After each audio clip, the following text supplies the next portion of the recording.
کیا پتہ چلا ان آیتوں کو پڑھنے کے بعد کہ ابراہیم علیہ السلام ہمارے لیے ایک رول ماڈل ہے. کیوں؟ ابتدا میں خیر خواہی کے ساتھ خاندان کو توحید کا پیغام دیا، آپ نے میں نے بھی یہ کرنا ہے. پہلے دن وہ سورۃ صافات والے بت نہیں جا کے توڑ دینے خدا کے لیے. اپنے گھر والوں پہ رحم کیجئے خدا را.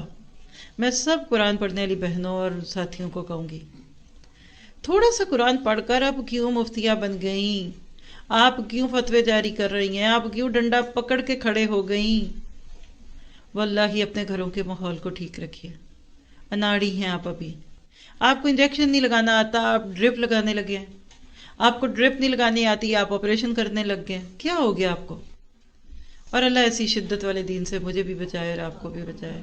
پہلے ہی گھروں میں کھپائیاں تھوڑی تھیں، آپ نے اور لگا لی. اپنی بے ترتیبیاں ٹھیک کیجئے، اپنے گھر کو پہلے سے خوبصورت کیجئے، اپنے آپ کو بس سلیقہ کیجئے، اپنے آپ کو سجائیے. خود پوچھیں گے بیگم کیا ہو گیا تمہیں؟ پھر بتائیے قرآن پڑھتی. قرآن نے مجھے اچھی بیوی بننا سکھایا، اچھی بہو بننا سکھایا، اچھی ماں بن گئی ہو. اگر وہ آپ کی طرف نہ آئے تو میرا نام پیچھے کر دیجئے.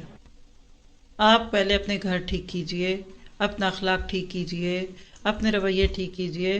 آپ کہتے نہیں ان میں یہ خرابی وہ خرابی عیب یہ، اگر 7 عیب ہے نا اور ان میں سے ایک بھی عیب ہے تو وہیں رک جائے. میں عام اوسط درجے کے مردوں کی بات کرتی ہوں. ہمارا پاکستانی کلچر، مجھے انڈین بردرز کا نہیں پتا، سوری ٹو سے دیٹ، میں ان کی بات نہیں کرتی. ہمارے پاکستانی مسلمان بردر ایوریج ہیں، نہ بہت برے ہیں کرپٹڈ اور نہ بہت وہ متقین ہیں. تو ہم بھی تو ایسے ہی تھے، رشتہ ہی ہوا تبھی تھا. آپ زیادہ ہی اچھی ہوتی تو آپ کا ہونا تھا. تو یاد رکھیے جدھر سے اٹھے آپ ادھر سے. اب اللہ نے اگر آپ کو پہلے قرآن دے دیا ہے اور آپ کو اللہ نے الحمدللہ آج مہاجر بنا دیا ہے تو انصار بنیے. پیار سے، محبت سے، ادا سے، لاڈ سے، کبھی چاہت سے، کبھی غصے سے، کبھی کچھ. لاڈ تو کیجیے. میں تو آپ کے بعد جنت میں نہیں جاؤں گی. ماحول بنائیے. بچوں کے پیچھے پڑ گئے آپ، پہلے ہی دشمن منہ کھولے بیٹھے. وہ تو چاہتے ہیں کہ آپ اپنے بچوں کو ڈانٹیں اور ہم ان کو بلائیں.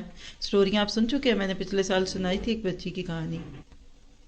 وہ تو آپ کے بچوں کا بستر اغوا کرنا چاہتے ہیں کہ ایک دفعہ ان کے ماں باپ ان کو کچھ کہیں اور یہ بچے آ کر نام لے لیں کہ دین کی وجہ سے یہ ہو رہا ہے، تو سارے شہر میں لے کر ان کو پھریں گے دیکھو یہ مسلمان کتنا ظلم کرتے ہیں اپنے بچوں پہ.